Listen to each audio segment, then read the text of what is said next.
feel like I'm still trying to figure out the best way to make money with AI, build a career for the future, like so many people out there right now. We know there's a massive opportunity, but how do we grasp hold of it? When I got the chance to sit down with Andrew Dunn, a real life AI consultant who's built and scaled multiple seven-figure businesses using AI workflows and exiting his last consulting company, he gave me an hour and a half of his time to walk me through step by step how to be a fully fledged AI consultant, plus how to go and find my very first client without even needing an audience this afternoon. The AI revolution is here, and I really hope the following 80 minutes or so can change at least one other person's life, if not hundreds or thousands of people who are trying to figure this out too. So put your phones down, grab a cup of coffee, and tune in, because Andrew breaks everything down so clearly. Andrew Dunn is the original Vibe consultant. What are people going to get when they watch this video today? What are you going to show us?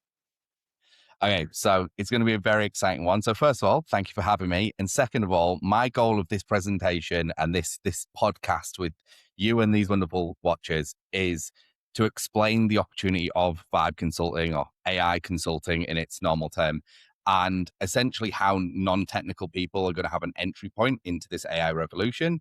Because candidly, a ton of people just think you've got to be some type of tech whiz kid, and me and a bunch of other people are proof that you don't need to be technical at all, because, you know, I struggle to turn on my computer in the morning, and yet here we are consulting for some massive companies around the world. So that is my promise to you all. And by the end of it, I will show you 4 clear, distinct paths, which start with this model of Vibe consulting and where you can basically take it. And throughout this whole thing, you can ask whatever you want. I've got tons of examples of people who've gone out and crushed it in all different paths and ways.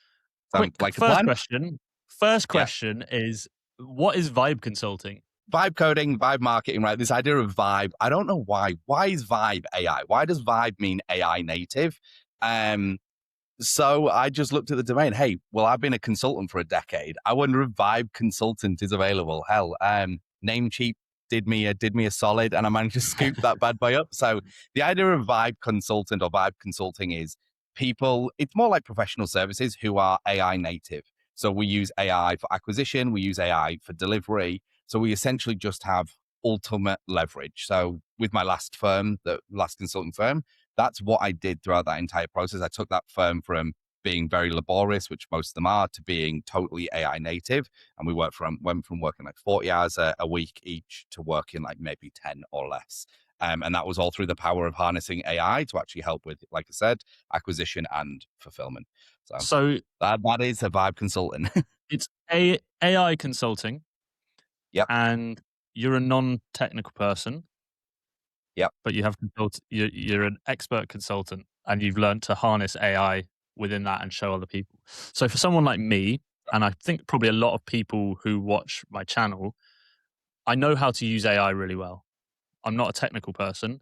Now I'm like, Yep. okay, what service do I sell, or how do I make money with my skills? And that's what Yeah. you're going to show me today. Absolutely. I'm going to show you you don't even need all of the AI knowledge that you and your audience have from your channel. You don't need you don't even need that. This is the beauty of this model. Like we can take it down another notch, which is why this is so approachable for everybody, because the vast majority of people I work with, they barely got a ChatGPT account. But by, the end of learning this process, they're much more familiar with Claude and ChatGPT and all that stuff. But we're not doing it to the nth degree. We're not building N8N workflows and all that craziness. Unless people wanted to. We are coming in as a consultant and helping businesses AI transform through this AI revolution. So I'm going to start unpacking some of this opportunity, because I think giving some statistics here is going to help people understand just how big this market is. So AI is about to disrupt a $1.06 trillion market. So people can't really conceptualize how big consulting is. But just for example, you got like Bain, PwC, Deloitte, McKinsey, all the 4 biggest consulting firms in the world. They do anywhere from 20 to 80 billion a year in revenue, right? So people think like this idea of like an AI automation agency is like this huge business, but it's actually not. In the market cap is about 22 billion right now. digital creative agencies, 276 billion. You got SaaS, which people think is enormous, 370 billion. The entirety, although it's not here, of like all digital marketing agencies across every spectrum is about 750 billion. But consulting is actually the biggest of all of these markets. And it's a $1.06 trillion market. And ultimately, consulting is just white collar knowledge work, right? We come in with our expertise and we help people achieve an outcome, right? That's all a consultant has done. And AI has made that more efficient than ever before. Okay. So So, you're like, this is, so that market then, because yeah, the first thing everyone does when they realize what AI can do, they're like, I'm going to use Claude Code or Replit or something. I'm going to build a SaaS and I'm going to build a software and yeah, sell it. But the consulting opportunity is over double the correct. SaaS thing, and you don't need to know how to build software. Is that Exactly. basically Yeah. that? It's exactly that. And not only that, but the SaaS market is actually shrinking because of AI agents are actually gobbling this up, right? And that's kind of not something that I cover within this, but we are seeing the SaaS market go essentially start to shrink at an exponential rate as AI agents are essentially able to do what people were previously paying SaaS companies for. Or There's a Claude lot of just stuff released about a being new like, feature. exactly, 100%. Like, I'm using, I'm not using like Buffer or anything for scheduling posts and stuff. I've got it all inside my Claude Cowork, right? Like, when it comes to all that stuff, newsletter, like it's all within there now.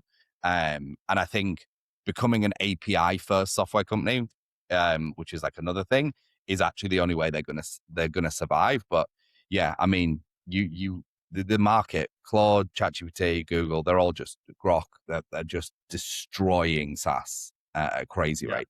And like, again, some more context, this is good old Google Trends. And the growth rate of AI consulting and AI consultant, you can also look up things like AI managed service providers, right? So AI MSPs is just growing at like a drastic click in comparative to say management consulting, which is what the big four do. We can see on these graphs how fast it's growing. Like how many people are now searching like, hey, I want an AI consultant. I need somebody to come in and tell me where AI can basically plug the holes in my leaky bucket of a business, right? Holes that have previously been, missed by employees or just not been solved for whatever reason. So this is essentially the opportunity and the growth rate, and we are at the very start of this. So, anybody watching, they're like, oh, is this, already passed us by? People thought that with the AI automation stuff.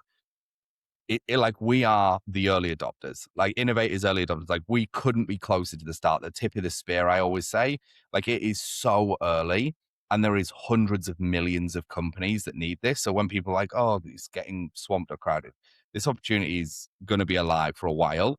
But what I can say for sure, because every opportunity proves this, that the early adopters will own 80% of the market, right? And every single business in the world needs AI to survive. Basically, That's pretty my much, opinion. yeah. I mean, the only ones that are going to be able to avoid it to a certain degree would be sort of blue collar service style, because the plumber doesn't need to adopt the AI. It Don't would be a need it, wise, but if you're a plumbing service and you're busy and you're quoting for jobs and there's other plumbers out there that are using AI and they're getting their quotes and correct. proposals out within 30 minutes and you're taking a week, Yeah. you're struggling. Well, there is truth to that, but if you're the only plumber in town, it doesn't make any difference, right? Hey, like if you're selling hot dogs in a baseball Yeah, stadium, then yeah, fine. But exactly. No, this is the thing. I mean, don't get me wrong. What's going to happen, right, is the companies that adopt AI are just going to gobble up market share of the ones Mm. that don't. But they'll it's a bit like with digital transformation, right? When people all came online, like how many genuinely tens of millions of companies still don't have a website? And that is just like a crazy, idea that they still in 2026 don't have a website. But there's tons that don't, and they obviously do all right for themselves, right? But yes, there is always the people who adopt technology early always usually own the market, right? And that's basically what we're seeing right now is the people who are pushing this are just gobbling it up at a drastic rate. So let's talk about the 3 distinct ways on a more digital, with a more digital scope that I see AI being kind of commercially viable for most people. And like, I want to break these down. And this is kind of going to be a core tenet of this podcast. So we've got the AI consulting, and we're in the business of identification, right? And you're going to hear me discuss a lot about diagnosis and stuff throughout this. We've got AI creative agencies. So you might know these as people who make like AI avatar, AI UGC, all that stuff where you previously had influencer pools, talent pools that you had to pay, X amount to record a video. They're now being gobbled up by, Nano Banana and Arcads and all those amazing services that are basically now building complete AI influencer pages and influencer profiles that, I'll be honest, I'm struggling to tell the difference with, like, as of recording. Like, I sometimes look and I'm like, is that AI now? Like, I feel I look at so much stuff, and we look at this stuff all day, every day. I'm like, I know. I'm not sure. Like, I almost got crypto scammed the other day by a fake Donald Trump. It's great. And this is what I'm saying. Like, we are deep in the trenches with this, and we are still now double taking and going, hang on, is this AI or not? Yeah. And that's scary. And I one thing just on the creative agencies whilst we're on it, part of the reason is because a lot of women use filters. So when you put a filter on your videos and on your photos, and then you got AI, they both look too perfect. So then it's hard to tell. We're also recording in Riverside right now. Riverside has makeup features and blush and all, It's and you can put crazy. them on Zoom and everything, right? So everyone's using them in their digital world anyway. Which makes it harder. So now your imperfections are your moat to being real. That spot on your face is your moat. Yeah, which is great. yeah. And then the third, this is the time for ugly people. Then this is when they come. yeah, 100%. The same thing happened when Blu-ray and DVDs came out. All the actors complained Blu-ray was showing their imperfections, which was hilarious. I still remember that. The third is the most common, which is AI automation. This has been out for like the last sort of 2 or 3 years. The idea of use Make.com, Zapier, and A10 to build workflows for people. So whether it be autoresponder or voice agent, knowledge-based chatbots, things of that nature. Now, this is the most common of the 3 kind of opportunities.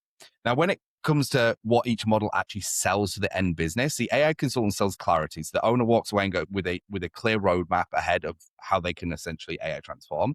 The creative agencies are selling output. They just give them the assets. Like, hey, here's your 100 UGC bits of content that you want to run for marketing or on your socials. And AI automation is selling the system. So it's like, hey, here's the thing you wanted. Here's the workflow. Now, the downside of the automation is plug and play, like just plugs into the business and goes. Yeah, but the issue is a lot of them aren't plug and play, right? Because every business is different. So you've got the integration problem and the systems problem with this, which is why you need to charge higher prices. And without the clarity piece up front, I use this analogy of like businesses are like a Toyota Corolla and they want to become these Lamborghinis. And the issue is they're now like trying to stick on Lamborghini bumpers and doors and get an engine in there.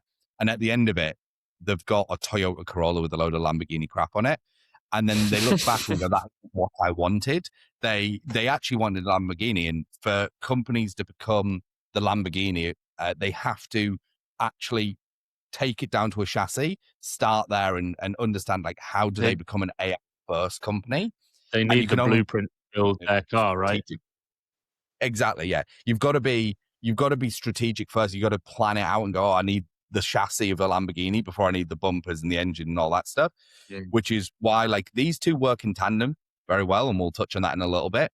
But this one without this one is a big reason for the failure rate, which is now what I want to talk about. For businesses out there that might be looking at this from the other point of view, just going and buying an N8N workflow or bringing someone in to just be like, I'm going to build AI into your company doesn't work very well, is what you're saying. And we need to start actually what are the problems in my business that need solving or that AI can solve, and then I need to build those specially for my business, not just go and buy an off the shelf solution and try and sort of plumb it in somehow. Exactly. Solutions aren't business specific, right? As in, like, an off the shelf solution isn't business specific. So you have to solve specific business problems with specific business solutions, right?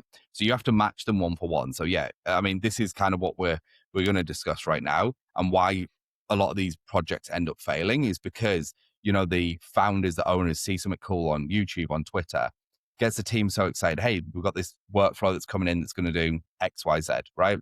The tool gets plugged in, so they pay somebody off Fiverr or Upwork or some agency to plug it in, and then everyone hopes it works, but there isn't actually any change management, any adoption from Mm. the organization as a whole. And then 3 months later, that tool that they paid a bit of money for is not getting used. The team didn't adopt it and is now just collecting dust.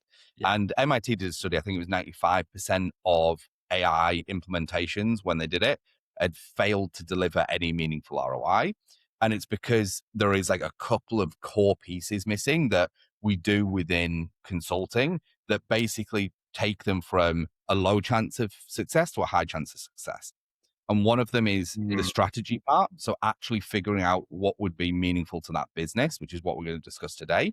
And the other one is what you call change management, which is essentially what we both do on YouTube, which is upskilling people to actually start using AI as a person, to start understanding that it's not about replacement, it's about enhancement.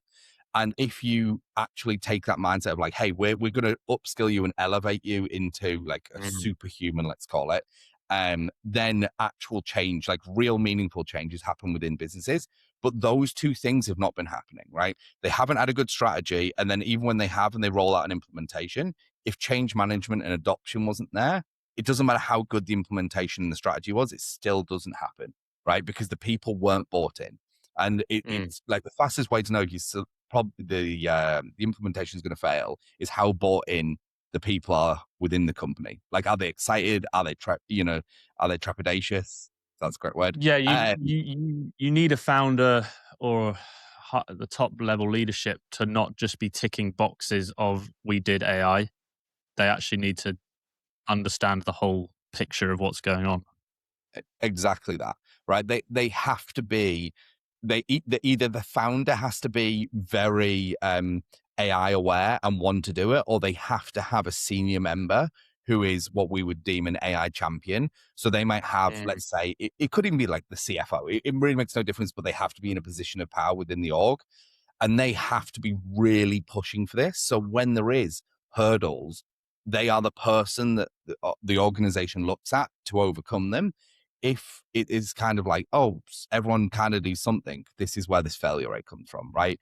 There has to be a very distinct roadmap to get a company from where it is now to where it wants to go, and all those pieces in between, which is why, you know, getting an AI chatbot has never fixed anything, right? Because it's you know, it's not solving a root cause in the business. You know, it's just it's symptom versus cause, right? So on the flip side, the top 20% are seeing insane results. So the people that actually have a plan, actually have roadmaps, and actually follow, you know, all these tried and true principles, which is strategy, roadmap, implementation, and then adoption, and all in kind of one bucket, are seeing 100% plus ROIs. Like, you're seeing this on your end with everybody you're working with are seeing insane ROI where they are just constantly eliminating bottlenecks. And this is another huge thing that comes from adoption.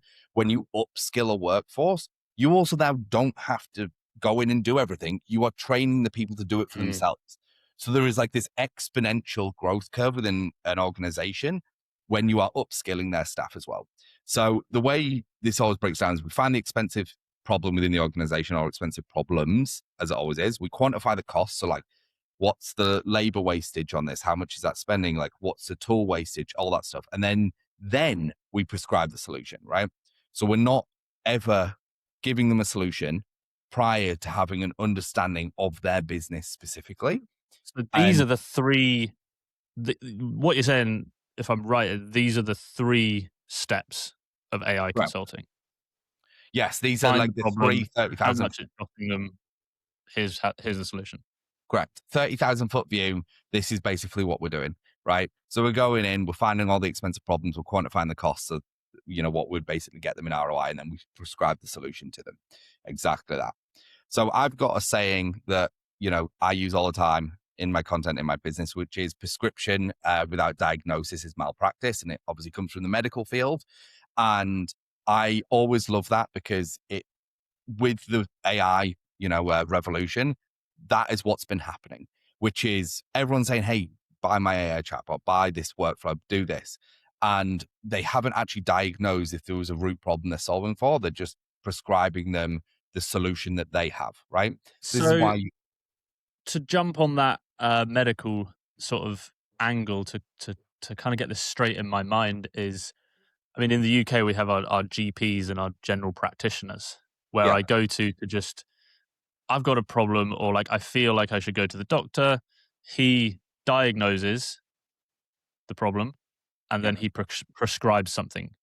So he exactly. doesn't actually, or she rarely actually delivers the actual treatment. You usually get sent to go to the drugstore to get the drugs, or you get sent to the surgeon to go and have an operation.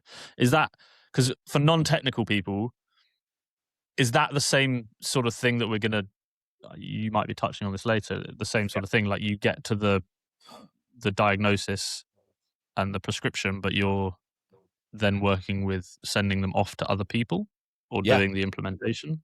yeah, absolutely. We're going to be covering that. So there is a few different Sorry, paths. jumping the gun. No, no, no, no. It's great.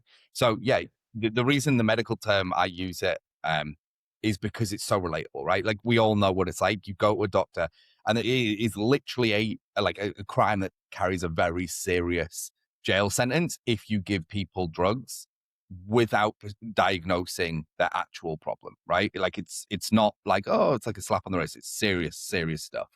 And yet in the AI world, that's all people are doing. Like everybody is just prescribing.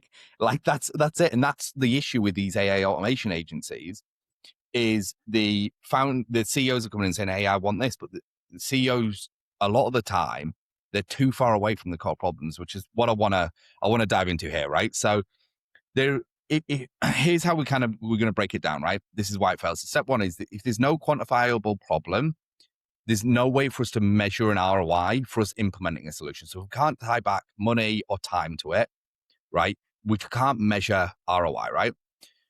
The other thing is if people just speak with CEOs, they only know where they're at and kind of where they want to go, but they don't actually know the road to get there. Like, the bricks and the workflows and actual day-to-day tasks, they're too far away, which is what most people do. They speak with the owners and the founders, and they say, hey, I want, again, I'm just keep using the AI chatbot because they are definitely my villain. It's just, like people who just sling AI chatbots riles me, man.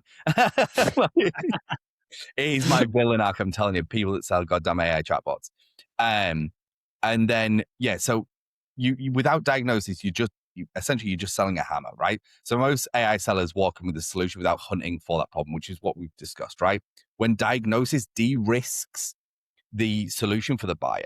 Now, the flip side is obviously, hey, they've now got to pay for the diagnosis. Yes, but big businesses do this. And this is something that I want to mention now, is that AI consulting, one of the advantages of it is this isn't as prevalent in like a 5 or 10 person business because a lot of those companies just want to grow. It's like, hey, I want market and I just want to grow, right? And they might know, hey, I do just want an AI receptionist. Let's just use that blanket example.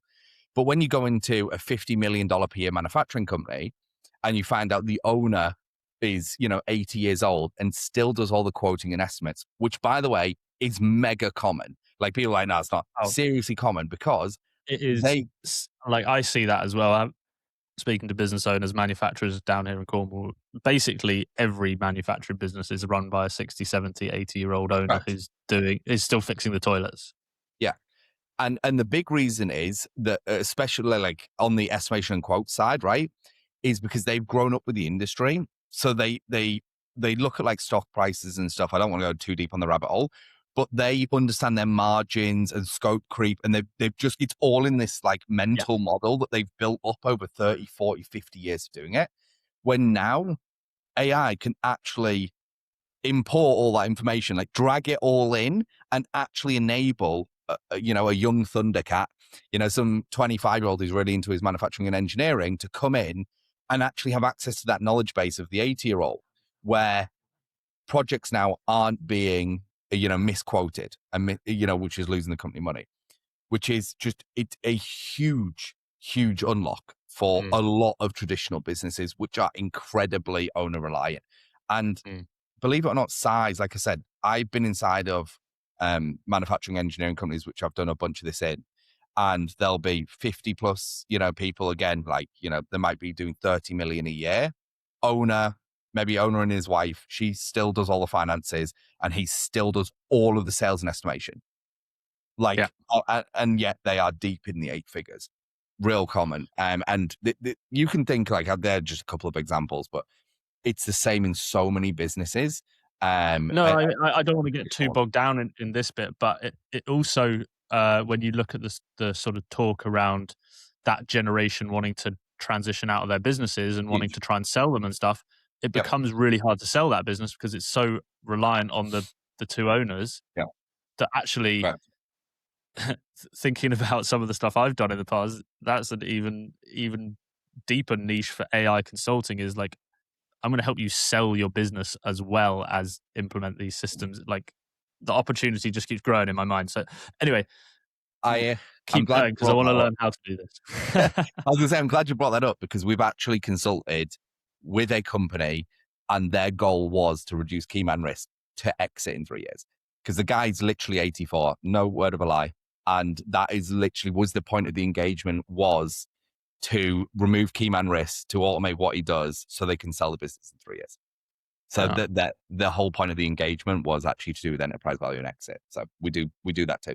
So I'm going to break down now the 6-step framework that we use to actually basically figure out the business problems and prescribe them with the correct solutions, and then tie it back if you're watching and listening to this now, I think this is the time to put away your phone and pay attention, because Andrew's about to tell us how to do this in 6 steps. Give you some nice little insights here so you can go away and do it for yourself. Okay. So first thing is you'll hear this from a lot of business owners. Oh, we need AI. We want to automate X department. We want to automate our fulfillment. We want to automate marketing, right? But these aren't outcomes. These are just vague wishes, right? Like, you have to get really specific, right? So if you can't measure it, you can't improve it. If you can't quantify it, you can't prove ROI. And if you can't prove ROI, you don't get paid, right? So the things you need is you need a current state, a target state, and then the measurable delta between those 2 things, which can be tied back to what we do as consultants, okay? So here's what this looks like in practice. They say, oh, I want to improve lead response time. So the current state is 3 to 4 hours, which we touched on with the plumber, right? Might be 3 weeks. Under 5 minutes, right? Could be within 30 seconds with AI receptionists. Conversion rate goes from 20% to 24%, very measurable. Repetitive work, AI do 5 hours a week of posting content or content creation. This is now 0 hours because it's all done by AI. We've got out of hours coverage, which is huge, huge, huge in service industries, huge. And it's like, we have no out of hours to now we have 100% coverage. Weekends, as soon as we shut at 5, we have coverage, okay? So stop asking what they want to automate and start asking where the bleeding money is. This is the core and most focused part of the engagement, is the initial discovery part. So we need to ask a lot of deep questions to many people within an organization to figure out where they're actually bleeding money, like what are the things they hate. So here's a few examples. So we're diagnosing to start with. Exactly. Yeah. We really want to unpack their processes end to end, right? So it's like, what is the most expensive problem you're dealing with, like, right now, right? If we solve this one thing, that would move the most in revenue, what would that be? Where are you losing money but haven't fixed it? So what are these things that may be overwhelming or too technical that just don't know how to do, right? But every outcome, you need to tie it back to to a monetary amount. So that doesn't need to be like, oh, we're losing 10,000 because we're not doing this thing. It can be, Sandra spends 15 hours on this task. And that's like a good chunk of her week's work, is she's focusing on this thing. So if I can get that back, I can reallocate those hours somewhere else. She can start doing this stuff where we can generate additional revenue from her work. But also, Sandra gets paid, hypothetically $100 an hour, you're saving 15 hours a week, right? You do the maths. You give your $1,500 per week better off because you've now got that time back to reallocate her, which is really where AI consultant comes into its own. Because as consultants, we are much more focused on bottom line. So how much money, how much profit we make companies. We're not focused on revenue. So we're not trying to grow them. What we say to prospects is, hey, you're at 10 million ARR right now. You do 1.5 in net profit or EBITDA, whatever you'd like to call it. We're going to help you raise that to 2.2, right? That's where we live. We live in that delta. We don't live in, hey, you're at 10, we're going to get you to 12, right? Where growth consultants do. You're blowing my mind a little bit on what we were just discussing about setting businesses up for acquisition. When you talk about, hey, you guys don't have to grow. I'm going to do this. No. It's going to be a succession plan for you. And hey, your EBITDA is going to look pretty dang good once I've helped you implement these bits. 100%. They become more efficient. That's literally the focus of a consultant, right?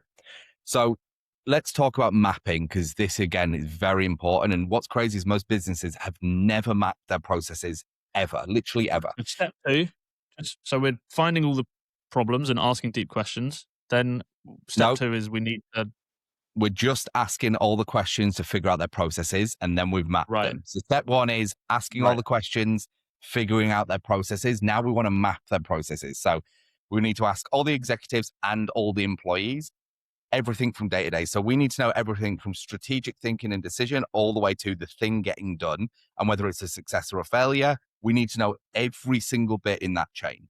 Okay. So we need to know the full workflow of all their processes. And that is where we will then identify bottlenecks and basically inefficiencies that AI can solve for. And I'm going to show you a few examples in this presentation as well.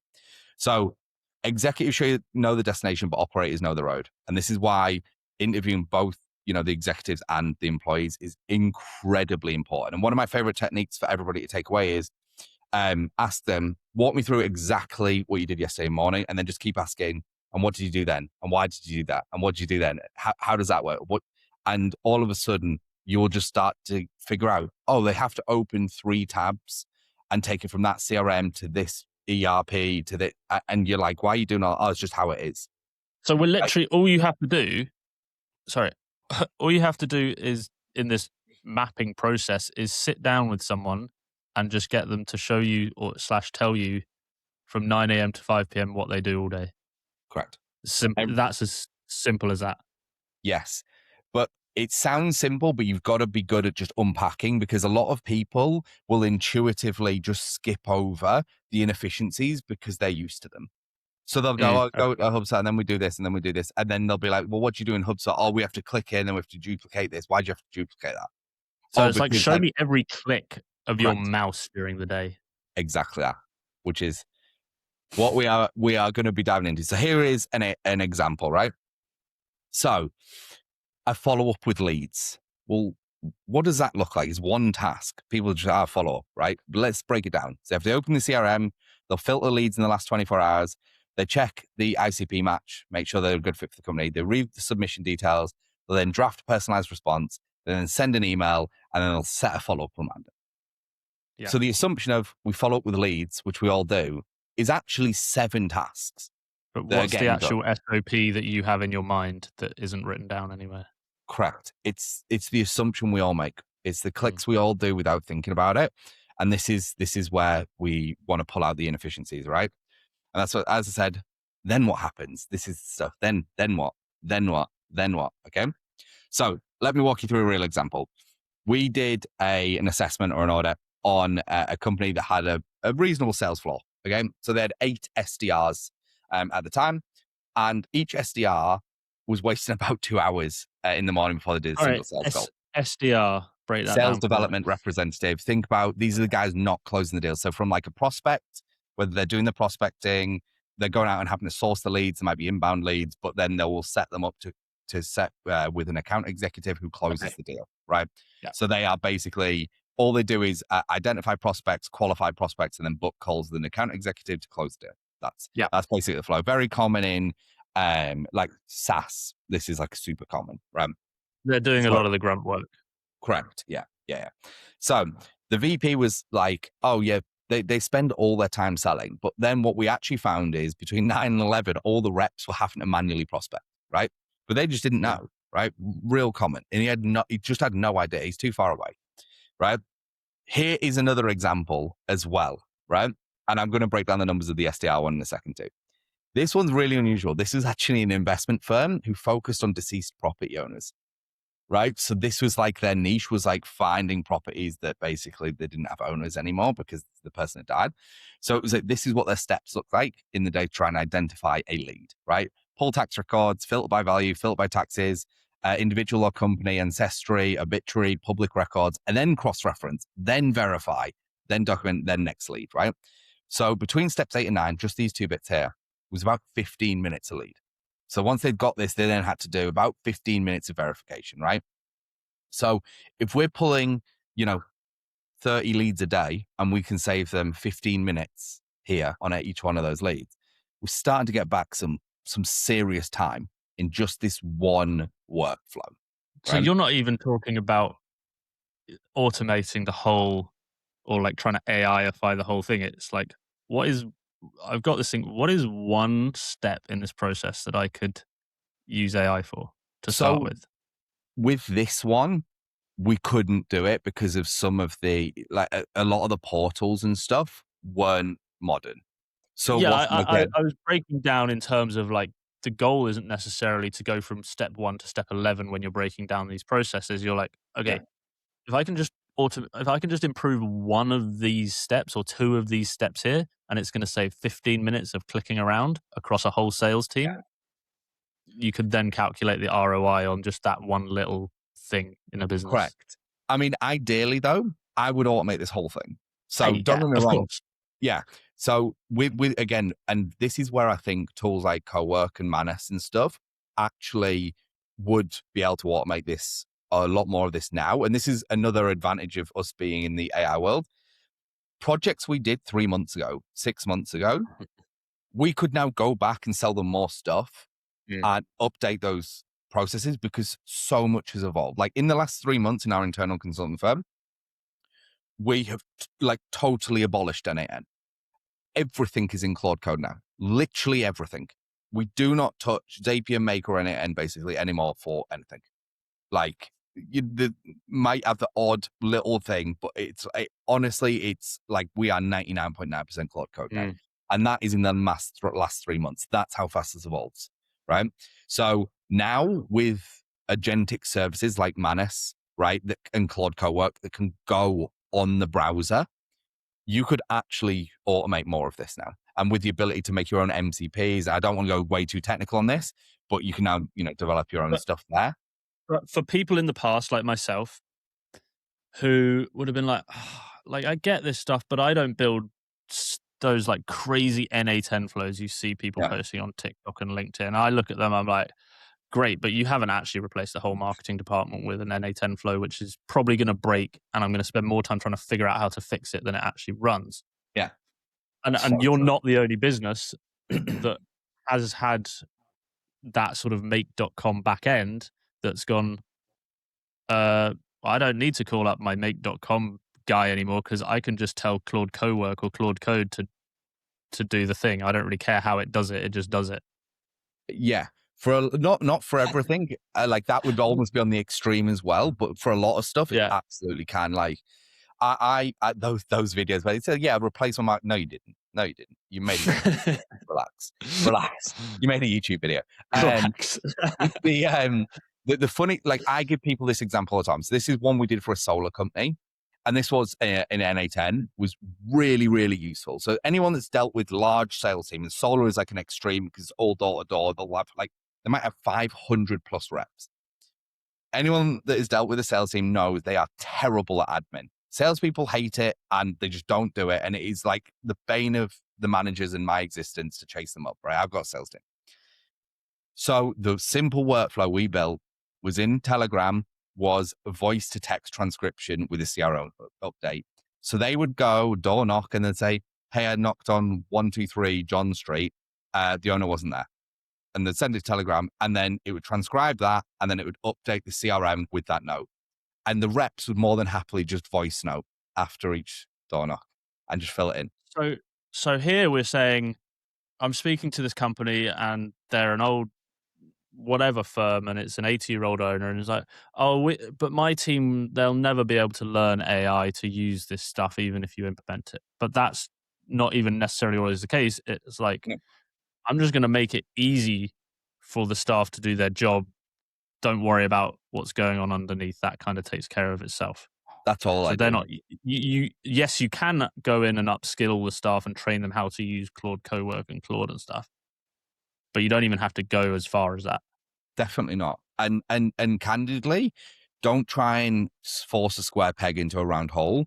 There's a lot of people that don't want to learn this, but they're happy to operate within a system you put in front of them.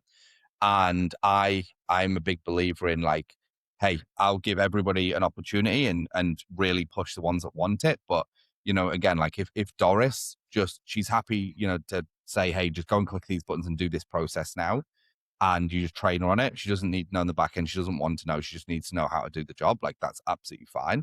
But yeah, like all AI is trying to do, like let's not over egg it. We're just trying to make everyone's life easier, right? And that's all these processes are doing. We're trying to make these tasks that most people find laborious and hate to make them more enjoyable. And I mean, it's as sales is the simple as obvious one. So they getting rid of that. that drudgery and that like doing work and being like, if you're a salesperson, you can spend another hour every day talking to people. You can spend another hour with one client or go and find 10 more to speak to rather than filling in your CRM. Exactly.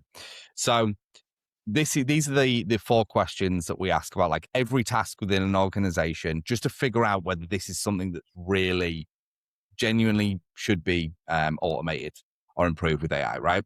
So is the input structured? Is it yes or is it no? Is it vague versus formal, right?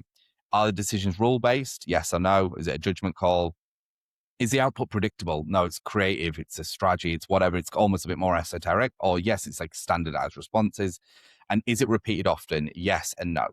The only one of these that I was it quiver on? Maybe it's not the correct word, is for. So I know I didn't do this project myself, but there was a guy I know did a project for an IPO company, and they have to do quarterly reports, earning reports. And it's usually 2 to 3 days of all the execs somewhere putting this stuff together. So even though it is like, one off every 3 months, the actual cost to the company is enormous because these are all earning many six figures a year. And they now all have to sit in a room and go through all the quarterly reports and put the whole document together. And the idea now is AI, it's not going to give you just a full final, yeah, you've done nothing, 30 seconds later, you got it. But with a lot of AI stuff, it will get you 80 to 85% of the way there. Like that's the beauty of it, right? Like it gets you that much further. So now rather than needing a full, 4-day offsite for all the C-suite to do something like a quarterly earnings report, you can now do something like that in a day, right? Huge measurable impact, right? And also standardizing the process too, which is So another you got to think like, is this worth it at the end of the day? Which is, yeah, I guess, ties back to that ROI and 100%, selling it to the business. 100%. So the way we do this for the companies is we have what you call an opportunity matrix, which just allows us to prioritize what we found. So we've identified a bunch of solutions. How do we prioritize the ones we go for, right? So the quick wins are the ones which are highest value, but also the least in cost. So that might be cost and or difficulty, right? And then you got big swings, which are the ones that are also really high value, but they're just going to take a lot longer to do. So when we're working with the company, we obviously always start with the quick wins because these are what I like to call the springboard. This is how we jump up to those big swings. We deliver them a measurable ROI that they can see, and that basically finances the next stage, right? And it also Hit builds that relationship. hit me with and like some examples of quick wins. Like I go to a business and I'm like, what's a quick win that you see? Um, cool. So the solar one is definitely one. We did one for a property management firm, and they had a nightmare because they did short-term rentals with invoicing. So you've got all these contractors, they're buying furniture for all these people's Airbnb rentals. And it was literally categorizing everything and then making the invoices to send to the actual Airbnb owner. So because he's got to pay the property management firm. So it was like this triangle that we saved them like 25 hours a week just on that one task. Really quick to do. Very similar thing with actually a trucking and transportation company was invoicing from the drivers. There's a bunch. I mean, I'm trying to think of some others off the top of my head. Accounting. So we did accountancy practice in the UK, and that was a lot to do with client onboarding and also billing as well. Was a real quick win because they're using platforms like Xero and whatnot as well. Yeah, I mean, there's some off the top of my head, but it's all manual, document, laborious processes. Like they're always the quick wins because they don't require sort of a huge knowledge base or a data center. They don't require you to build something massive to actually deliver the ROI there. Because with big swings, like one of the main ones that we do for companies that they want and they candidly they need, because if you want to become an AI first company, you have to first be a data first company. So the big thing that every business needs, and this is the biggest opportunity for everybody listening to this, especially if you're technical, is every company needs a centralized knowledge base. They all need a brain where everything goes to it, everything. Then, and this, by the way, what I touched on earlier about the Lamborghini chassis, that is the chassis. This is the bit that most people don't realize. Mm. The Lamborghini chassis is the data center of that organization to which you bolt on your chatbots and your quotations and your estimations. That all comes from the central repository. That's central such a huge point in making AI work for anything. The data, obviously, central sort of truth for data when you're doing some of this stuff. But even on a fundamental level, when I'm coaching and training people, they go in and they're like, I want AI to do my marketing for me, or I just want to use Claude to like do my marketing, write sales reports, but it gets it all wrong. And I say, okay, you need to set up a project. And this is so simple, but like set up a project. Okay, you need your ICP, your ideal customer profile. You need to put that in there. And they go, oh, we don't have that. I go, okay, can I get a copy of your brand guidelines? Oh, we don't have brand guidelines. And you're kind of like, okay, let's take it back a second. We need the fundamental core pieces of what a business and a brand is before you can train AI to, or move data and train AI to work for you. And that's a missing thing in so many businesses.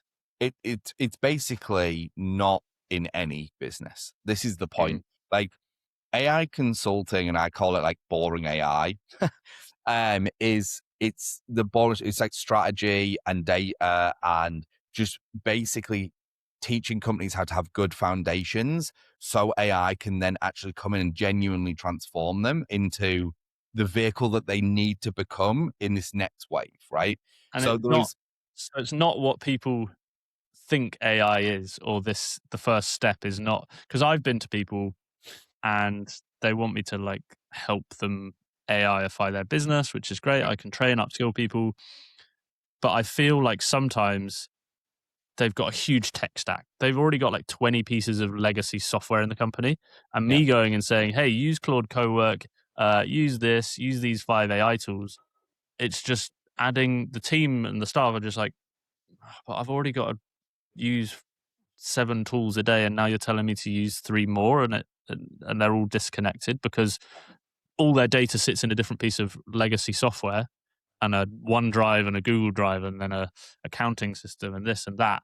And it's like, whoa, first we need to get everything in one place to then you can start building on your Lamborghini foundations.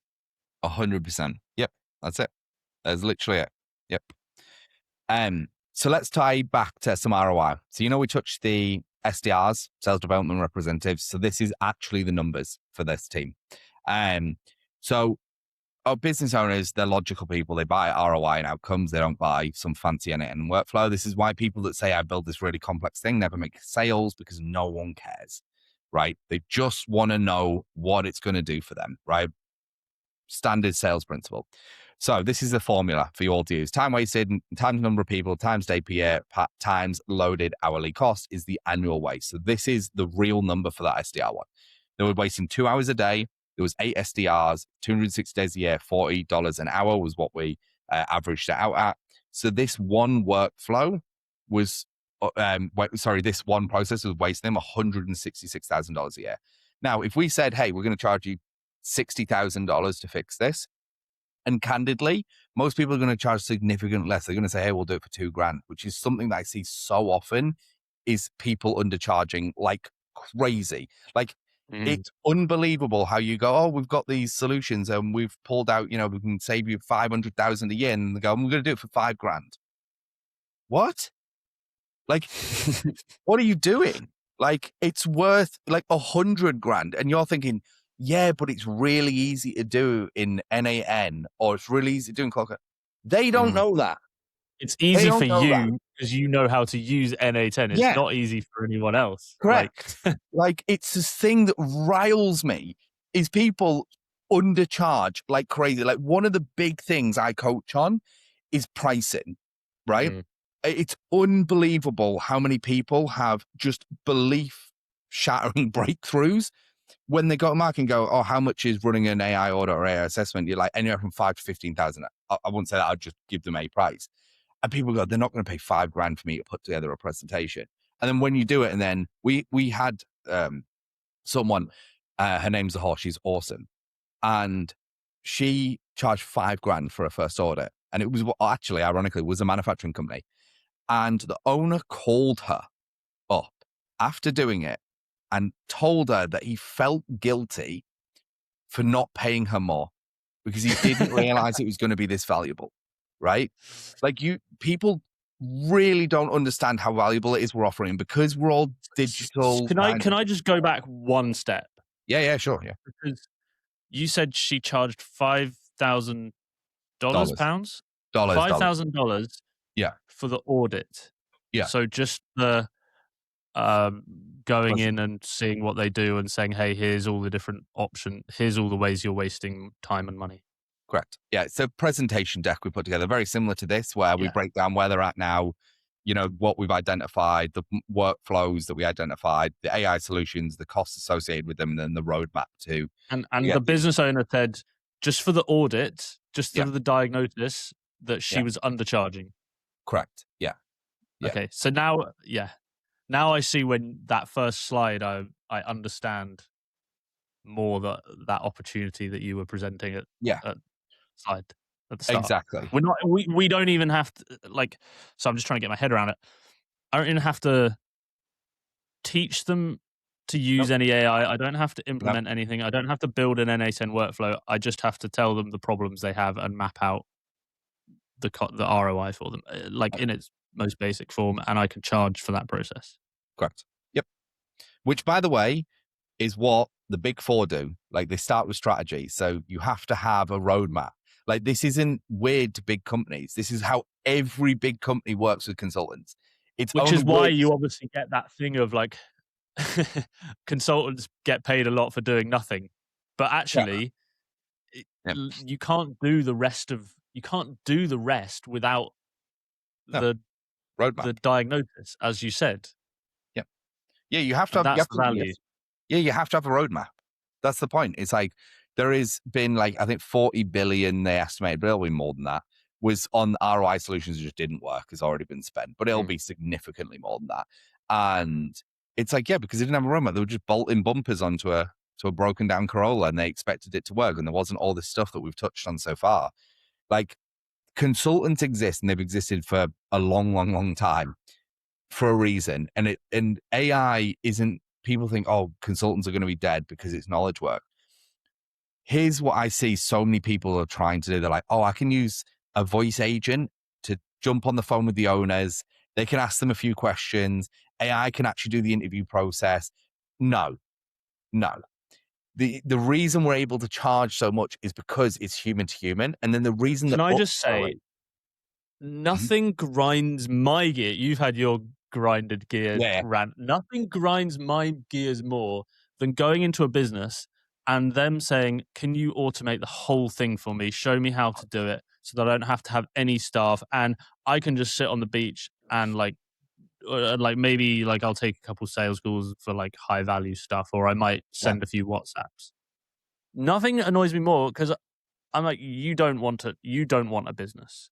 No. You don't want to run a business or be, you just want to make money without doing any work for it, which unless you've got to Warren Buffett status where you've got enough friggin' Yeah, capital to just sit on the stock market. That doesn't happen. exactly that, right? It's like it's la la land. Exactly. Yeah, There's not really such a thing as passive income because it needs some work somewhere for 99% of people. 100%. Yeah. Unless you got a lot of money. So let's dive into like ROI, right? So like this is where we're tying it back to like what we earn for a company. And again, if you have ever worked with a big company, if they can get what you call a 12-month payback period, so basically whatever they invest with you, they can get that money back within 12 months. That is a home run, like a home run. A lot of big billion-dollar companies, they look at, can they get their invest back in 10 years, right? So like and this is why it works better with bigger companies. So 1 year is the home run. What's the like bunting a single like payback period 10 years? Yeah, well, it's to I be don't fair, know it's not. baseball terminology, but Yeah, I was gonna say I like baseball's not my jam either. But like yeah, what I'm referencing is how AI consulting and building out these implementations for them, the payback is always under 12 months. So these are just yeah, all home runs. So like this is an example, right? Was 215,000 was recovered, right? That's basically what was identified, and there was 166% ROI, right? And there was a 9.2-month payback, right? So I don't have the exact number, whatever that works out to be, was charged, but 9.2-month payback. So it's been about 150 grand roughly was charged for this, and then yeah. they were good to go, right? And this was the property management company that we did for. So I want to now dive into like some more revenue models around this and like how this transitions from people. And again, by the end, I'm going to show you like the four like distinct roadmaps that I've seen, and they are playing out in real time with people that I know. Okay, so you start with an audit or an assessment, and then you can actually build that into years of revenue. So I know people that have had clients 4 years, 2, 3 years, because once you've got that relationship, you can just keep selling them more stuff. And AI is evolving so fast that opportunity is always going to be there. So just for the audit, the diagnostic, the assessment, 5 to 50K, right? You want to be in that range. I would say common is 5 to 15, right? For anything sort of sub 50 to 100 people, you're in that range. This is where most people I know sell between 5 and 15K for just the assessment. This will then automatically transition into implementation. Now, if you're non-technical like me, have a few options here. So the way I started is I started with just basically a partnership with other companies, and I took 10 to 15% off the top of the contract. So let's say the contract was 100K. To make the numbers easy, I'll get 10 to 15K. The rest was theirs. They dealt with the client. They did everything. I transitioned into a white label. So I used them, but then they didn't have to deal with clients. So then my margins went up to like 50%, right? Because Okay. they're just doing the technical side, So get the audit, Yeah. implementation, Yeah. hand that off to someone. How do I find, because I feel like AI is so new and so changing. How do I find someone that can even implement this stuff short of just a guy building NA10 flows on TikTok, which it's not really Then, that legit. so How do I find a good company to partner with? this is a challenge, and it's a challenge I still have. So you can find I still use Upwork a ton, right? And I found some absolute killers on there. The biggest issue I have found in getting implementations, there's a few key points. So thanks for asking. One, finding people to do simple workflows, even simple Claude code, simple NAN, because there's nothing wrong with using NAN. You can still use it. I'm just saying internally we don't, right? You can find tons of very capable people on Upwork. Seriously, like there is a lot, right? And they're not expensive either. I, though, don't like touching any of the big swing, like big implementations, so like custom platforms. We've now done 2, we're on our 3rd, and like it personally just wiped me out. Like it is insanely stressful for me. Can I flip this back the other way? Because there might be implementers out there Correct. who are who are on Upwork and they're trying to work out, How do oh, you find? I want to be the guy. I'm just being hired by other people. Yeah. They might be watching this to find clients. But also what you're saying is there are AI consultants out there who are desperate to find good implementers. So Yeah. you making yourself known as someone who partners with consultants is actually probably everyone's winning then, rather than everyone trying to Yeah, do stuff or implementers trying to become consultants and trying to work out how to sell. You can get rid of your pain of having to go into sales and sell your service and just let someone else handle the lead gen for you, essentially. correct. You can do that. The other option is, and I've got multiple people who have done this, is they're the implementers. And because they intuitively are way too technical and they just overwhelm prospects and they go, we build this crazy workflow and they don't focus on outcomes, you can train that out of people. Um, and they can actually use the assessment process to actually land the implementation contracts they want. So I've got two Yeah. people in my community who have done this at very large scale. And they basically use the assessment as an entry point, but they wanted the big technical stuff. So they did it Mm. like the other way around. They went, hey, we give either a free or very cheap assessment away, which I Of course, always yeah. say don't do, but they did it. But then, so Alex landed a 40K contract, and another guy called Didek was over a six. So he was the fastest to 100K in 63 days, and that was through an audit. Sorry, say that again. Yeah, so we have a guy in the community who did landed 100K contract in 63 days, and he was technical. So his problem was finding clients, like that's what he wanted to do, and he landed a $50 million per year company in Australia, and he sold them an audit, and that was 7.5 grand, and then the implementation and maintenance, which we're about to touch on, and the initial contract was over $100,000. He landed that in just over 2 months. Dang. Yeah. And he came from Dang. the implementation first. So he was here. So Right. what I will say is the implementers, if they can get out of their own way with the sales side, actually I don't want to say make more money, but they make larger amounts of money per client because they get two bites of the apple. They take the consulting and the implementation when people like myself. Same with any business, right? Like Yeah. sales and like you could be the best at the world in at something, but if you've got no sales and marketing, then you're never going to have any clients. Exactly. Yeah. 100%. And then the final part is maintenance. So this is the bit where gold standard is you want recurring revenue. When you've done the implementation, you need to maintain what you've done. This isn't about charging the customer more. You are, and you're making great money, which is awesome. But it's about actually ensuring that what you delivered stays delivered, right? This is very common in like IT and software land. You have what you call MSPs. This isn't some like, you're not, people like, well, they've paid for it. Yeah, they're paid for that version, but AI is evolving so quick and stuff breaks. Like they need the technological person or technological person, the tech person in their corner to actually assist them. They're not the tech people. That's why they hired you. That's why they hired your team, right?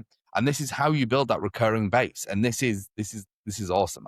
And you can also do advisory as well, right? So this is everything we've basically just gone through. So we've got the diagnosing, figure it out. Where are the holes? We prescribe. So we go, hey, this is the solution that's going to solve this problem. We then maintain those solutions. So we ensure they get an ROI. And then also we can do advisory and consulting on the other side, which is what I personally love to do, which is, again, people watching your channel might think, hey, is that even a business? It's a huge business. You can probably attest to this What? yourself, Tell Elliot. me more about. Tell me more about this one. This sounds interesting to me.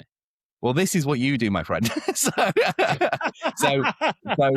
advisory is you become the key to the AI door for that industry or for that company specifically. So rather than these companies wanting to go out and learn AI and have to figure it out for themselves or try and staff someone, they pay you 3,000-5,000 a month. You might have a call with them a week, or you might just have the ability to call you, right? Yeah. And you basically just are always telling them what's going on in AI, keeping them in the know, and saying how basically different solutions could be put within their business, right? And again, a lot of the time, this hasn't been possible in other industries because there hasn't been the same hockey stick evolution that's going on in AI.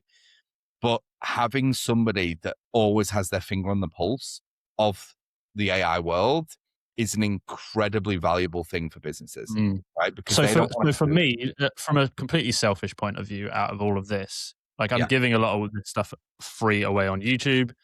yeah, Yes, I talk to a lot of businesses, do some training, but I could be probably leaning harder into like I'm just your they use the term fractional now. Like, I'm your fractional AI Officer. guy to, Yep. like, when you have a question, you ring me. When a new tool launches, I'll tell you if it's relevant for you or not. Like, Correct. Yep. just Exactly that. from a broad So level view. the B2B version of what you do and potentially what your listeners do is advisory. So right now we're on, YouTube, on this podcast, teaching people who want to go out and do this for themselves, right? So they might be, what we call prosumers, like normal professional people who want to become, business owners. They're kind of in that middle ground. Well, when you take that from a B2C lens, right? So teaching normal everyday people to teaching business owners, that's a B2B lens. That's just called advisory. And there is billion-dollar companies that just do advisory, right? That's all they do is keep people's finger on the pulse, right? Of what's going on and how it could benefit them. And it's worth big money because if you have somebody that knows when something changes, it could be hugely beneficial, and that company becomes one of the first movers on it, that could be worth, depending on the company, hundreds of millions of dollars. Yeah, It really depends. you know what? Do you know Cody Sanchez? Yeah, of course, by borrowing businesses. I I heard her talking, and she was saying that she just has one person in her company who's just the, like, head of AI, but not even to implement and build and do the stuff. It's just to text. There's obviously so many companies in her portfolio. Stay on Yeah. the pulse and just be like WhatsApping people and saying, like, guys, this is important for you guys. Pay attention. Yeah. Maybe push them in the right direction, but actually just like staying on the pulse, filtering the noise, getting the right signals, and like feeding that information to the right person. Exactly that. Filtering noise is key. Think about this, right? This is going to sound insane. If you paid someone 10 grand a month, right, to basically do what you probably do anyway, which is go on YouTube and watch all the launches on Twitter and everything and just figure out and play with it, you'd be like, why would I pay someone a director's salary to do that? But if you have a big business and then one of those things comes about and you implement it, and then it, like I've showed you, you got an ROI of like, oh, we did this thing and we implemented it and it now saved us, 500K. I actually just saw a podcast with Eric Sue, who's the owner of Single Grain, and he said exactly that. They found a solution and he implemented it within 7 days, and it saved him over $500,000 over the course of the next 12 months. And it was like it was just like an oversight, but because we didn't have the data coming in. This is how he's like AI evolved his company. And it's like what he was like, it was literally one small thing we just didn't realize we were doing because everyone's I mean, like, even two things on that. Firstly, if you're still watching and you are one of these big companies that need an AI person, then my inbox is open. So it's my channel. I'm going to plug myself. of course. Two, even something simple that I was talking to someone yesterday of like, hey, Claude Cowork release scheduled tasks. Sounds really small, but actually has massive implications for what can be achieved, what can be automated that you were doing manually before in Claude. Yeah. I mean, Just the that live one app little nugget. with the dashboards, Oh, huge. It's huge. Like yeah. I haven't started playing around with it yet, but I already know, like, we've got closed CRM, we've got our Google calendars, I just want to start plugging it all in. Because we used to This use points Looker back Studio. to the point we had earlier about having a single source of data Correct. and truth. Yep. When something like Live Artifacts launches, now all I got to do is connect that up to whatever, my base row or whatever it is, and just tell it what data I want to see every morning and compare it to my Slack. Yep. Yeah. Which is where every company can get to now, basically. Like, that's my point. Yeah. Like, if you are currently using a CRM, if you are using Google, if you're using this and that, you through, MCPs and connectors and all this stuff, you now could literally have your own custom live dashboard if you hired a decent consultant advisor to come in and do it, probably within a day, where you could log in each day and hit refresh and you just got live data from your whole business. And like, that's crazy. Like, this is what Looker Studio did for Google, and that's what we had. Like, I hate to admit it, but I am like a Claude fanboy basically till I die. Like, I use Claude Cowork and Claude Code for everything. I've been accused of, there's a sub niche we've developed, is there's the AI bros. Yeah. I've been accused of being a Claude bro several times, and then someone actually told me I'm now sculpting the Claudosphere. So I love it. I love it. All right. So here's the three paths. Okay, so if you've got industry expertise, you'll crush it as a consultant, right? Because your industry knowledge and your skills, it just leans you to the consulting side, right? If you are technical, you can either partner up with somebody or learn how to basically sell and just be more of a consultant. And then if you are both, like some of the examples I gave, you can just run it down and you make a ton of money because you get Uh, both uh, bites of the cherry, you know? so for me, back to the like vibe consulting, Yeah. ex SEO, have done a ton of AI stuff with my own SEO stuff over the years. I should just go to every SEO agency and say, guys, I've already figured it out. Yeah. Yeah, I mean, the thing is about SEO is one of the ones that got hit very early as well, right? Like it's very automatable now. Like I've even got Yeah. skills and plugins that do AEO, GEO, SEO, like, Yeah. Yeah. all. It, But it, like, it, it's kind of gratifying.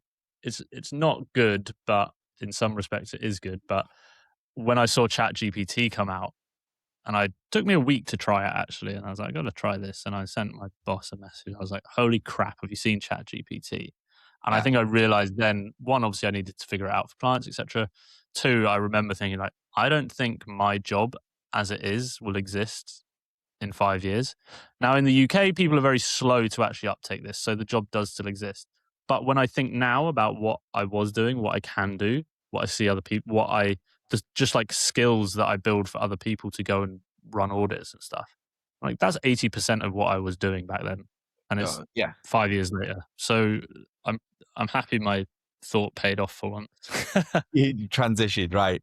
Yeah. So Yeah. here's the thing. So building the automation is the easy part, but deciding where to build it is actually what determines success, which is why you want to become a vibe consultant. Now, as promised, these are the 4 paths that I have seen play out in real time. Um, and training is like also on the advisory side. So we've got consulting, you just become the strategic advisor, you do advisory on it as well, but you are hardcore on like, hey, giving people and companies the roadmap to AI transform. And do you find that some of the bigger businesses, they have the people in the company that can implement? Like they Yeah. have the technical people. So yes and no. Believe it or not, most don't. And if they do, they don't want to burden them with more workload. Okay. So a lot of the time they do want to still outsource it. Um, So it depends though, because a lot of the AI championing and upskilling, you can actually like tandem them, which is why it works very well. Like strategic and training can work very well together. Um, you got what I call full stack consulting, which is strategy, implementation, advisory, maintenance. You're doing everything. So we've got people in the community there. They wanted just, 5 people, want 5 clients, and they basically want the 5 clients for the next, 10 years type thing. And that's the whole ethos, which is not unrealistic, very common in like the MSP land where they've had clients for 10, 15 plus years. Like when Mm. you are locked in and you are maintaining technology for companies, it is very, very, very difficult for them to leave. Like, so that's what full stack gives you. Here's another one, which I have now become, which I didn't plan for, but here we are, which is use consulting to actually figure out all the problems, the pain points, and you do them enough times over enough people where you basically productize them. And Mm. then the next step after productizing them is you can actually build a platform, right? So we've got Mm. multiple people. So I can think of 3 right now. So one's in project management, one's in and one's in accounting. Forget the other one. Is they are building platforms. So they've done a bunch of advisory roles, they've done a bunch of consulting, they've built end-to-end workflows, they solve the problems, and now they're actually transitioning that into a platform. So they are basically transitioning from being a consultant to essentially being a SaaS founder.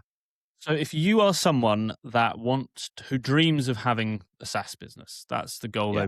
For whatever reason, that's what they want.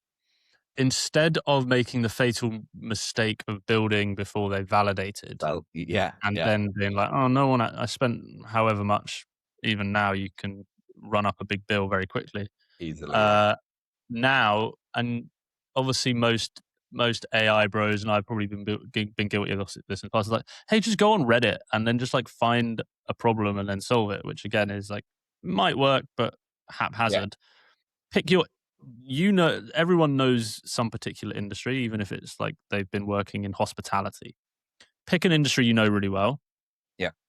become a consultant, find the problems, solve the problems, and eventually you will find that reoccurring problem that a decent proportion of the industry have. Correct. Once Yep. you've figured that out, you already have the trust of clients. Go and build the SaaS product and then sell the SaaS product back to the clients you already have, plus everyone else in the industry. Exactly. Yep. Because you've already got product market fit. Yeah, exactly that. Yeah. Um, and that one's obviously the most technical. Again, with the options 2 and 3, I would highly Yes. advise you That's either be the long term progression of like, I don't want to be consulting forever. I want correct. to get closer to that passive ish It's more vibe income. recurring. It's more enterprise value. The people Recurring doing revenue. option Yeah. 3 is much more they want to exit and they want to have a platform that they could actually sell. That's why, because the big difference between full stack and basically productizing it is a lot of the full stack people are working in industries where it's hard to productize. So again, we go back to manufacturing engineering, really difficult to productize any of Mm, the solutions because you might have two manufacturing companies, but they work with, one manufactures plastic caps and one is a precision engineering and then one does sheet metal. And they just don't have similar processes. They don't have similar yeah. systems. So even though they're all manufacturing, it's just, I've done a bunch in that space. It is not Whereas impossible. Just to, obviously SEO is the obvious one because it's already automated a lot of it anyway. But yeah. like 99% of SEO is just the same process. Yeah. So So it's marketing is easy. the one bit that can kind of be productized across almost every Yeah. verticals, SEO, GEO, if they're B2B, cold email and stuff like that. Potentially content is obviously a big one as well. But like we're usually operationalizing inefficient workflows they currently are doing. Now, obviously marketing might be part of it, but a lot of companies aren't doing SEO. Like these are like additional Mm, recommendations on the growth side, but it's not the core part of being a consultant. The core part is like, hey, this is what Sandra does from 9 till 5 every day. Like, yeah. where can we find these inefficiencies and how do Yeah. we solve those bottlenecks? Got it. And then the training, which is again what we touched on, which is a huge opportunity as well. And this is again very non-technical. So option 1 and 4, very, very non-technical, which is upskilling current workforce, right? So whether it's the founders, whether it's the team within them, huge business, lots of money available, very non-technical, allows you maybe to scratch that the shiny object syndrome of chasing every AI tool as well. But the consulting is very much more professional, right? And we're just adopting, the big four Yeah. practice. And this is, these are like the full transitions or the four transitions, should I say, that you can do. Or just starting with consulting. And I've seen literally people do all of these, and I have literally done all of them. So I started in consulting. We went to full stack. I've then built Consultix, and we've got another platform that we're launching shortly, which is we've developed our own productized solutions. And now a big focus for me is on the training side. And you actually coach people on how to become AI vibe consultants. Vibeconsultant.com, baby. I own the domain. Yeah, Vibeconsultant.com, which is an absolute great snag. I, I hate to admit it. I might have had a few beers That that when I might be the bought. most valuable thing you've got here. Yeah, yeah. But it's yeah, we want to become a vibe consultant and AI native, professional. Like we got you covered, for sure. It's there is so much opportunity here. Let me Yeah. just So you have your school community that you teach people step by step, literally how yeah, to do this. If yeah, you we've want got. someone who hold your hand to do it. Exactly. So we teach people basically how to become AI consultants and do what we've spoken about. So all of those processes are covered. We focus obviously heavily on the strategy and training side. But then the technical side we cover a little bit as well when it comes to building workflows, but much more of Mm. the non-technical side of getting on the board the AI revolution for sure. So let me, I think,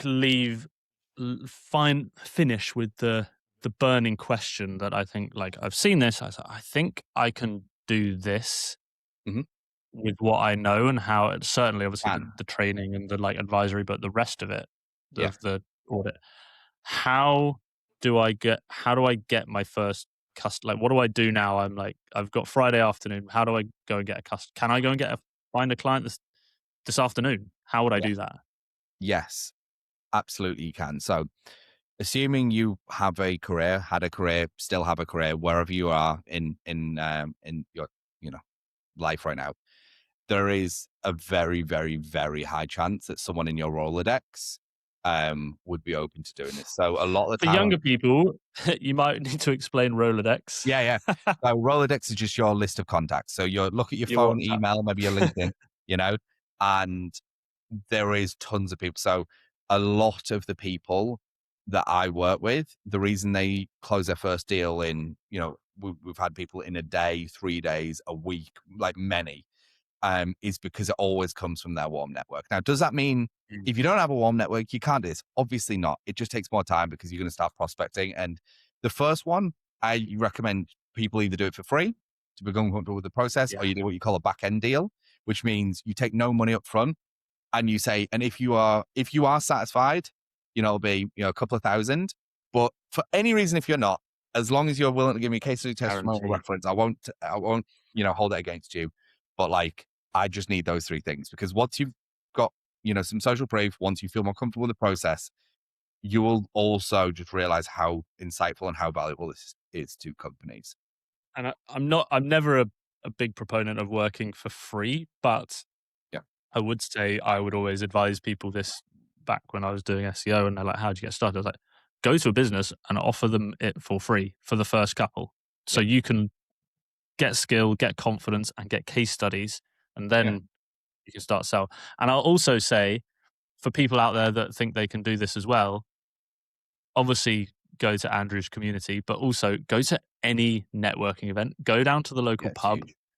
I was in a Premier in Paddington yesterday, and I could literally hear people at the bar, a couple of business people. It was earwigging, and you just hear people talking about AI, like, "Oh yeah, I use ChatGPT for," you know. The Yeah. conversation is ripe. You mention AI to anyone at any time, there the conversation just is like open. Yeah. It's huge. So Not a hard business thing to.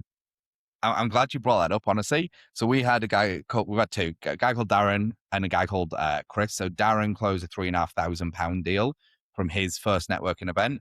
And Chris closed two people. He closed one at 5K and one at 3K with 800 in MRR just from So literally, they just went straight to being. They didn't even bother with the free stuff. They were like, no, "I'm going to go to a networking event and I'm correct. going to ask people. I'm just going to say I do AI essentially," and people are like, Well, "Can you do it for me?" Is a you very position, simplified version of the conversation, but like that's the conversation I've been having with people. I probably yeah. just didn't know that I should be doing this full consulting process for them because I've been an SEO consultant, but didn't frame it right in my mind about how I should be talking to people about AI and how it can help them in their business properly. So yeah, you position yourself as that consultant. It's not even just I do AI. It's like, hey, I Yeah. show businesses how they can AI transform and become AI native and not AI absent. And yeah, they both went straight to paid. I mean, you can absolutely do paid straight away. You just need to have confidence in your process, right? So Mm. if you have a plan, you know how you want to do processes, like awesome, just go ahead and go straight to paid. Like I would rather everyone get paid initially, and I recommend even if someone pays you $500 for your first one, it's still like you getting paid $500 by essentially a stranger or someone that you didn't think would. And again, this is process. Like you're just following a process for people. Yeah, So it's scalable. yeah, So once you've got confidence in the steps you do in auditing a business and handing it off, you can then easily hire young guns to come in and yeah. go out there and consult for as many companies as you want without really. It's like a pretty simple growth scenario in my It's mind. just traditional consulting with an AI lens. Like it's not, Yeah. we're not, the process isn't new. It's just the frame is new. Like it was management consulting, it was HR consulting, it was all these, they're all the same. They're literally all the same, but we're now just doing AI consulting because now it's feasible and valuable. And not only is it feasible and valuable, it is arguably the most valuable skill that you could have right now. And it's also a skill that uses your current industry expertise, knowledge, and skills that you gathered through whatever you have done in your life and your Rolodex. that you can now monetize in a way that you never thought was possible. And I've had so many people who've been in the industry 30 years and go, I didn't realize I had something to sell them, and now I do. And they go back Mm, to contents they've known for their whole life, and people buy from them, but it was never an yeah. opportunity before. I think that's a great place to leave this. Of if you're anyone out there who is loves AI, maybe you're not even that technical, but you're wondering, how do I make this? How do I make money? How do I make this a career? How do I make this a business? You already have, you likely already have it inside you of industry expertise, whatever job you've had for a decade or more. Yeah, 100%. Now you just need the right frame and the right process to find all the inefficiencies and recommend where AI can help. Literally exactly right. Nail on the head, mate. Nail on the head. Yeah. Amazing. So give us a rundown of where people can find you and yeah. If you are wanting to become an AI consultant, or maybe you're just curious, right? Just check me out on YouTube. Just write Andrew Dunn, AI Consulting, or a channel there. I share all about it, more depth, more workflows, just so you can go ahead and basically see if this is an opportunity. And then I've got links in my descriptions of all my YouTube channel where you can check out more about my training and basically how we could work together more one-on-one. You can obviously check out vibeconsultant.com as well, which links to everything too. But yeah, check me out on YouTube. I think that's going to be the best first port of call for everybody to really start understanding more in depth about this process. I've got some pretty long videos on it, and I've got examples of interviews. I've got all sorts on there. So I really am just trying to upskill everybody for free, and then when they're ready and they really want to go and commercialize this, they can come to me. That's it. Amazing. Thank you so much, Andrew. It's been Gotcha, awesome. man. Life changing potentially. Much love. Thank you for having me on, and yeah, Cheers, bro. I hope to see some of your wonderful community inside of my community too.